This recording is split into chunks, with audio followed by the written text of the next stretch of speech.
So one of the biggest challenges our project managers have got right now is a new project sponsor who's been given a short deadline to achieve an outcome alongside a desire to do it right. And the two are incompatible. So it starts to be a stakeholder management exercise to get clarity on what's delivered, when it gets delivered, and to what level of quality. Any advice on that?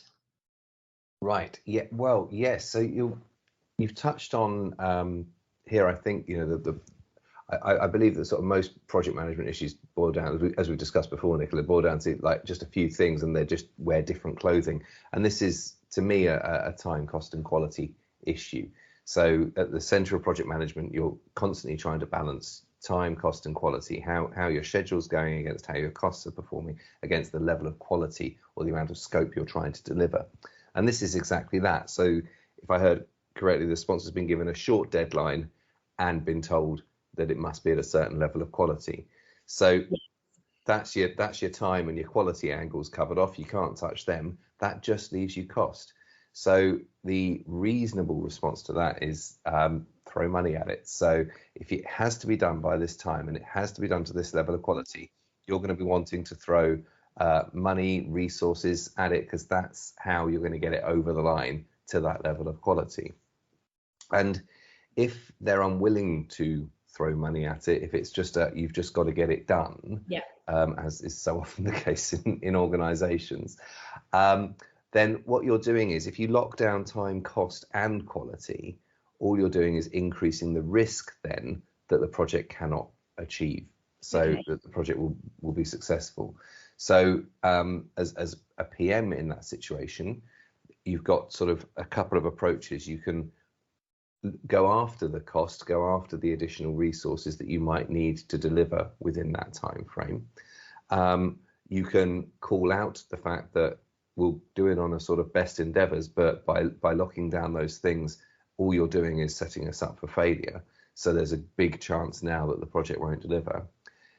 The other angle you might take is one of phased delivery. So going back to the time and the quality, is it that everything needs to be delivered on day one? Okay. Or could we get the sort of a big win out on day one and then have some other stuff follow a few weeks later? Or is there a piece of scope that's particularly important that we deliver that and we just make sure that we put all our efforts into that being right, and then look at when things might deliver? So you've still got a little bit of leeway to play within, even within the boundaries of time, cost, and quality. But the issue that you've described there, I think, is at its core, Nick, one of balancing time, cost, and quality. Definitely. I think it's very commendable the sponsor wants to do things right and wants to deliver on time. And often we don't even get that much right, but it's a bit of a juggle.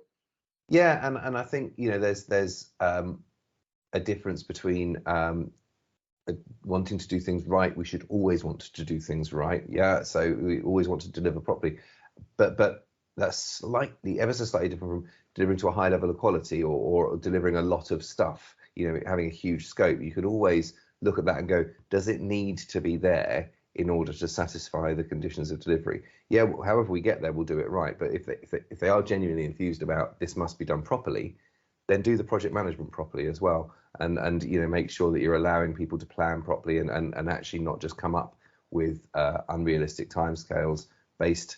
I'm not saying it is an arbitrary deadline, but that's another thing that's worth challenging. Is there a reason it absolutely has to be delivered here, or is that a deadline that someone's picked because they've had a conversation with someone else, or actually they just want to put some pressure on the delivery?